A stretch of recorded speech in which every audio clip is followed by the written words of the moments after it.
Beni Akayama, this is a new restaurant, Babel, which is said to have been mistreating its employees. Listen to the girl as she narrates her experience with the restaurant. Let me know what you think in the comment section. I'm sure they've broken every right. Etibene Labor Relations Act just opened. It's in Menlyn. I've been working there for a few days now. So what happened is I went for a job interview. I showed them my CV and my socials, and I was hired on the spot. And then they told me that I should buy a uniform for this job, right? So a cross belt, a white shirt, black shorts, black apron, black shoes. I was like, okay, you know what? It's fine. I'm going to buy those things because I'm just grateful that I got the job. It was a bit for me at first because I was like, I've worked at other places previously and I've never had to buy my own uniform. But I was like, hey, it's whatever. I went to work the next day and then there was just like, oh, guys, there were more things piling up. As waitresses, Zitibana, we have to buy our own equipment, right? I didn't know about that. So basically equipment is a bottle opener, a cigar cutter, a cigarette lighter, cigar lighter. Yeah, boy, like you buy all of these things yourself out of your own pocket. Mind you, I had just spent 1,000 rand on just the uniform, excluding the alterations, excluding the transport fees, and now I have to buy the equipment myself. But I was like, you know what, it's fine. This was 10 years because I had all of these things within the second day that I was working there, only to find out that there is no contract. There is nothing that is legally binding between you and the restaurant. You just go there, you work. If you get fired, you get fired because there's no contract. So 10, how are you going to defend yourself? That was the second red flag for me, actually. And then they were like, we don't have a basic salary. As not basic salary, you make imali liquid tips. This wasn't discussed with me prior. You make imali liquid tips. There's like a mandatory tip of 10% that they bill to the customer. But even that 10% tip, the restaurant takes about, I think it's 20%, 30%. I stand to be corrected. Something about breakage and leverage. I don't know. So, 10%, they still take imali etil. And when you come into work, you have to pay what they call a runner fee, which is 200 rand. So basically, a runner is someone that assists the waitress. And then you also have to pay your runner at the end of the night. Wrong, or maybe I don't know how things work, but all of this seemed extreme to me, especially considering the fact that we don't have a basic salary. So fine, I worked there. My first day, it was not smooth sailing because it is my first day. Yes, I've worked at other places, but it's my first time working here. I'm still trying to learn how things work up. Guys, when I tell you what I went through at that restaurant, I have never gone through that in my entire life, even in my personal life. The way that they treat us, even the way that they talk to us, they make us feel less than, they belittle us. As in a break, you work from 1 p.m. up until 2 a.m. the next day. There's no break.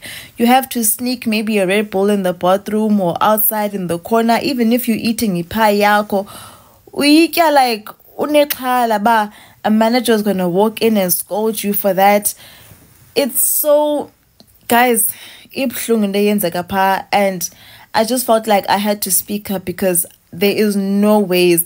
I don't even know if the customers know that the employees are being treated this way. You know? But I was like, let me suck this up, yabo. Let me just try my best to make imali. But it's even hard to make kwalamali tips because you find that most of the managers, they're friendly with some of the waitresses. So you could be standing there whole day and not even get tables because they're giving it a feel. When I also sebenza. For example, last week Sunday, I went home with a debt to the restaurant. I ended up having to owe the restaurant 20 rand because of leverage and breakage and whatnot. After working from 1 p.m. up until 2 a.m., I ended up owing them. Excuse me. For example, today, I've worked so hard, but just because your customers will come, they'll say, no, it I feel like a ban leana, no customer kaban ban. You're like, okay, sharp, sure. As I see how this is. Today I went home with 100 rand tips. I went home with 100 rand tips today after working from 1 p.m. up until 2 a.m. And I was like, you know what?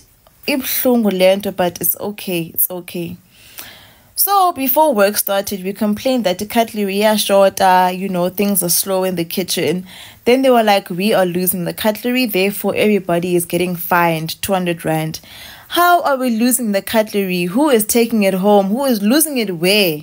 Like Siphelele Kula restaurant, they search our bags when you go home. So where is it being lost? So basically we are buying a cutlery here restaurant because they find all of us 200 rand. That accountant or whatever she is, she gave me this 100 rand. Then the manager came to me. She's like, Mihlali, we know you're not on the WhatsApp group, but we're finding everyone 200 rand. Mana guys, the restaurant that I'm about to expose, I'm sure they've broken my tips for the day. This is how much I made from working from 1 p.m. up until a.m. They say 100 rand. So if man I pay 200 rand, the cutlery fine. They're like, no, like basically mandizame dibaniki because I owe them. Guys, when I tell you my tears were here, like I told myself that, you know what, I'm gonna go home because this is cruel. Like ningolile. Like basically I'm gonna be left at a negative 100 rand after working so many hours. Because Nina, you don't want to buy your stock or inventory. What is it called as a restaurant? Like besides that, the way that they speak to us, I'm not sure if I mentioned this in the previous in the part one. The way they speak to you, ingati awuyonto, if you even doubt ba kanti ekhaya ndiyathanda okanye why ndilapha. So basically this other manager, she comes to me and then she's like, "Chinchi hairstyle yakho." And I'm like, she's like, ungabuya apha emsebenzini nale hairstyle. Mind you, work ends at 2 a.m. Then we have to be there at 1 p.m. So where am I going to find the time to take out these braids and do another hairstyle? I got no reason why Mandy's change. And I know 3 other girls at work with the same hairstyle. So I was so confused. Like, ingati they were out to get me because I'm new, or maybe they didn't want me there. Because I'm not sure if I mentioned this in the part 1, but even when I came into work today, they were like, "Koduka uzopangela, we were demoting you." Just because I was slow on my first day and still trying to learn the ropes. We're demoting you. I'm like, guys, can I please work because ndilapha? I bought the uniform, I paid the transport to come here. Abafuni ivasana. Ngelakha, they let me work, but at what cost? Because I only made 100 rand because itafile ziyavalwa for abantu babo. I can't. So I'm like, I tell this manager, I'm like, I can change my hairstyle within a few days.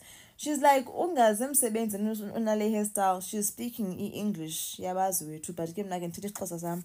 Uthi, don't come back to work unale hairstyle ngomso, which is Friday. Today is Friday, yeah. So I'm like guys, indlela basiphatha ngayo phayana, but more so especially me. Like especially mna, because ndimtsha andazi noba kwenzeka ntoni politics aphayana, but ibuhlungu. Some other girls told me that before I worked there, they called them for a meeting and they said that babi nimbatshe nemilenze, babaniki gift card zikamake, bathengani makeup, yenzani makeup nibabi. How do you say that to people? Like, guys, into yenzeka pha ibuhlungu. It's so painful, and they fine us for everything. Ngathi benza imali ngathi. Your hair is not up to their standard, fine. Your nails are not done, fine for yonke into nje. Ingathi we are fueling the restaurant. That's no band libize kahle la gama, but ingathi sithi ngokabaqhuba le restaurant. Yo. No, guys, I thought I should speak up because ibuhlungu into yenzeka pha. Like, yeah, I need a serious investigation. I'm mhlawumbi soft. Maybe I don't know how things work, but no ways. The first day I worked there, I came home with blisters, being the sore, guys, because my feet were so sore. Like, but I told myself I'm gonna work hard, I'm gonna prove myself, but toxic like environment. They are so mean. The managers, like, mean girls on 100. I told myself, mna anayile 210 zogoduka mna. The fuck off apart. And now apparently they were looking for me, saying I owe them tomorrow. Mandizi imali uban endikholaphi imali. Like basically I spent so much money. I spent so much money, guys, on literally on all of this, like equipment, intoni. Lungis me, because they think this is really just about the money. Yes, I did incur financial loss, but it's more about the principle. I thought that they would admit their wrongdoing and try to better the working conditions of the employees, but I don't think they see themselves in the wrong. They have gone as far as asking or making the employees report my account, report my videos. Now, for those of you who don't know, I'm a student, but I'm also a part-time content creator. So apps like Instagram and TikTok, that's where I make a little bit of extra money. So them trying to get my account taken down is cruel, because they are now taking my last source of income, or at least trying to, but hopefully it's not going to work. Iplan yabo. Yeah, so since I posted la video, there are abantu in my DM who have been sharing their testimonies, telling me about the experiences that they have had at Babel and other restaurants and clubs as well. It's really disheartening and heartbreaking, and I really hope that these restaurants can make an effort to right their wrongs and better the working conditions of the employees, because I just want to say thank you to you guys for all of the support. I see you guys in the comments. I see you guys leaving bad reviews under Google. You guys have even posted the video on Twitter. It's going viral. You guys have made such a great effort to create awareness. So I really appreciate what you guys are doing, because you're not only helping me, you're also helping the employees who are still working at Babel, because I quit mos ansapangelipa. And I want to thank the people who have gone the extra mile, because there are people in my DMs who've been offering me job opportunities, who've been plugging me with job vacancies, trying to lessen the impact of the situation that Babel has put me in. And I want to say thank you for the EFF, especially for the action that they are taking against Babel. They released a statement. They said that they're going to go to Babel to make sure that employees are passing their employment contracts, basic salary, and whatnot. So thank you so much to the EFF. It just goes to show how united we are as a country and how powerful social media can be. So I just want to thank everybody for all of the support, basically. That they thank this young lady for coming and being brave enough to raise this particular issue, because it's not easy for workers to come